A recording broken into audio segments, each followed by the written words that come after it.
हाल ही में supreme court ने builders और बैंक के बीच जो चल रहे गठजोड़ को लेकर सीबीआई जांच का आदेश दिया था। अब जब से सीबीआई इस पर जांच कर रही है तो कई अधिकारियों पर तलवार लटके हुए हैं। आपको बता दें कि नोएडा और ग्रेटर नोएडा अथॉरिटी के कई अधिकारी ऐसे हैं जिनके लिप्त होने की खबर जो है सामने निकल कर आ रही है। क्या है पूरा मामला, इसकी ज्यादा जानकारी देंगे हमारे सहयोगी नीरज। नीरज जी, आपके पास क्या है पूरा? देखिए, सुप्रीम कोर्ट ने अभी हाल ही में जो ऑर्डर दिया है कि सीबीआई की जांच करवाई जाए बिल्डर्स और जो बैंकर्स की जो गठजोड़ है उसको लेकर के।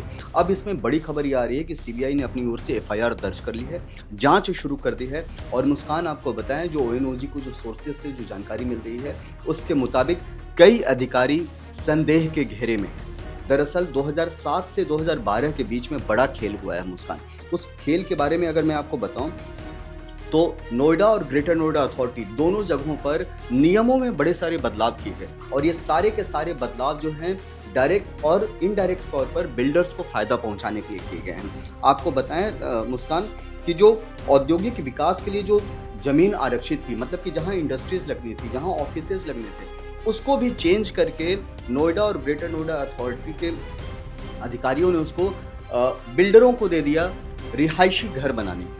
अब आप समझिए कि जो जहां ऑफिस इंडस्ट्रीज सेटअप होना था वहां लोगों को रहने के लिए घर बनाया गया, नंबर 1।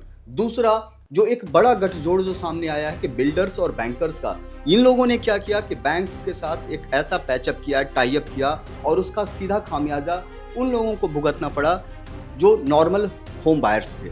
हुआ क्या कि होम बायर्स ने जैसे लोन के लिए कहीं अप्लाई किया, लोन अप्रूव्ड हो गया, लोन अप्रूवल के साथ बिना होम बायर्स को बताए हुए वो लोन का अमाउंट जो है सीधे बिल्डर्स के खाते में डाल दिया गया। और बिल्डर्स के खाते में केवल डाल नहीं दिया गया, ईएमआई की जो वसूली है वो होम बायर्स की ओर से देना पड़ा, उनको देना पड़ा। तो इस तरह का गठजोड़ हुआ है और अब सुप्रीम कोर्ट के आदेश के बाद सीबीआई पूरे मामले की जांच कर रही है। नोएडा, ग्रेटर नोएडा अथॉरिटी के कई सीनियर अधिकारी सीबीआई के रडार पर। जी हाँ जी नीरज जी, तो और क्या खुलकर जांच में सामने निकल के आ रहा है? सीबीआई कैसे काम कर रही है और किन किन हिस्सों पे जांच किया जा रहा है? देखिए, सीबीआई अलग अलग तरीके से जांच कर रही है। सीबीआई की नज़र में देखिए 3 पार्टनर यहाँ पर हैं, एक बिल्डर है, एक बैंकर्स है और एक जो है होम बायर्स है। होम बायर्स की याचिका पर सुप्रीम कोर्ट ने ऑर्डर दिया सीबीआई जांच के लिए। इतना ही नहीं, सुप्रीम कोर्ट ने साफ साफ कहा है कि सीबीआई की जो जांच होगी वो सुप्रीम कोर्ट के मॉनिटरिंग में होगी और हर महीने सीबीआई को रिपोर्ट दाखिल करना होगा कि जांच किस लेवल तक पहुंची है। सुप्रीम कोर्ट ने इस मामले में ऑर्डर देते हुए उत्तर प्रदेश और हरियाणा के जो डीजीपी हैं उनको भी ऑर्डर दिया गया और कहा गया कि इनको जो है सीबीआई जो है उनकी जांच में उनके लिए टीम दे, सीबीआई को टीम दे, पुलिस मुहैया कराए ताकि जांच तेजी से हो सके। मैं आपको बताऊं मुस्कान कुछ बातें कि ग्रुप हाउसिंग सोसाइटी के लिए जो ज़मीन आवंटित करते इसमें पहले बिल्डर से 30% राशि ली जाती थी। नियमों में इतना ढील दिया गया कि बिल्डर्स को वो 10% अमाउंट पर ही, मतलब कि अगर मान लीजिए कि कोई ज़मीन जो है 1 करोड़ की है तो उसके लिए पहले कम से कम 30 लाख रुपए लिए जाते थे, लेकिन बाद में नियमों में बिल्डरों को फ़ायदा पहुंचाने के लिए उसकी राशि को कम कर दिया गया, केवल 10 लाख रुपए में 1 करोड़ की ज़मीन दे दी गई। आप देखिए कैसे वारे न्यारे किए गए।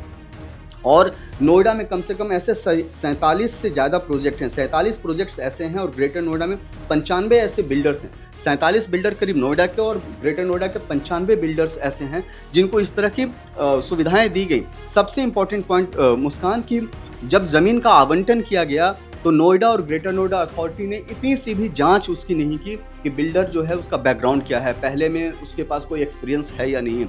लेकिन आम बायर जो होम बायर्स थे वो फंस गए और औने पौने दाम पर बिल्डरों को वो दे दिया गया। जो कभी कॉन्ट्रैक्टिंग का काम करते थे, ठेकेदारी करते थे, उनको बिल्डर बना दिया गया। आप समझिए कि किस तरीके का खेल हुआ है।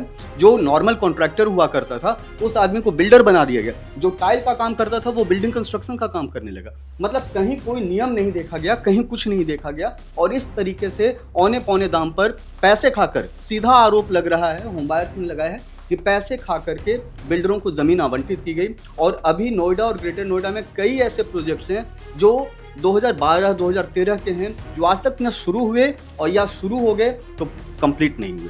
तो होम बायर्स जो है कहीं ना कहीं ठगा हुआ है, ठगा हुआ महसूस कर रहा है। बहुत बुरी हालत है मुस्कान। मैं आपको बताऊं कि कई ऐसे जगहों पर 2015-16 में नोएडा, ग्रेटर नोएडा के तत्कालीन सीईओ दीपक अग्रवाल ने एस्क्रो अकाउंट खुलवाने का प्रावधान किया। इसमें निवेशकों से आने वाली किस्त का अधिकांश पैसा निर्माण पर खर्च करने का प्रावधान किया गया, लेकिन निर्माण कहीं नहीं हुआ। बिल्डर ने चोरी छुप के उन पैसों को अपने अकाउंट में किया, हेराफेरी की, और आज भी वो होम बायर्स किस्त भरने के लिए मजबूर हैं और मकान उनको मिला नहीं। बहुत बहुत धन्यवाद नीरज जी आपका। तो मैं बताना चाहूंगी कि सीबीआई की जो है इस पर जांच चल रही है और कई अधिकारी जो है सीबीआई के रेडार पर है। इस खबर पर हमारी नजर बनी हुई है। जैसे ही कोई और अपडेट सामने निकल कर आता है हम आप तक पहुंचाने की कोशिश करेंगे। तब तक के लिए आप देखते रहें ONOG न्यूज़। धन्यवाद।